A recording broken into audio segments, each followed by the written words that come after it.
मैं बिल्कुल इस चीज़ के ख़िलाफ़ हूँ और ये मामलात शादी से पहले तय कर लेनी चाहिए कि लड़का लड़की के साथ रहेगा या बैरून मुल्क जाकर पैसे भेजता रहेगा या माजरत के साथ सिर्फ बच्चे देता रहेगा। ये निकाह से पहले तय कर लेनी चाहिए चीज़ें।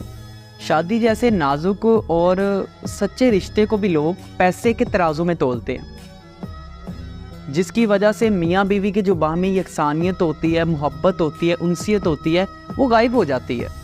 लड़की वालों को सिर्फ पैसा देखकर अपनी लड़की की शादी नहीं कर देनी चाहिए, ना ही लड़की को पैसे की लालच में आके शादी करनी चाहिए, क्योंकि जब वो अपने शोहर के बगैर अपने बच्चे को जन्म देती है ना, तो उसकी अक्ल ठिकाने आ जाती है कि शोहर का साथ क्या होता है, और ससुराल में वो फ़कत मासी बनकर रह जाती है। और फिर इसको शोहर की ताबेदारी, रिश्तेदारों की अतायत फरमाबरदारी के ज़ुमरे में लिख दिया जाता है। शादी का मतलब तस्कीन लेना और तस्कीन देना है।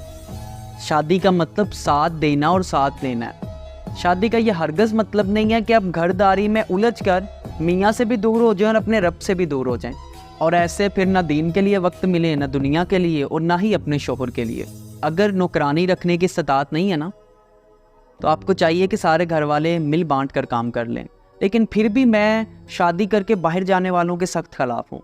औरत को अल्लाह ने मर्द की खेती करार दिया और उस खेती का निगहबान भी बनाया, फिर उस खेती की हिफाजत करने वाला भी बनाया, और फिर वो खेती तवज्जो चाहती है, एहतराम चाहती है, मोहब्बत चाहती है आपको फल देने के लिए।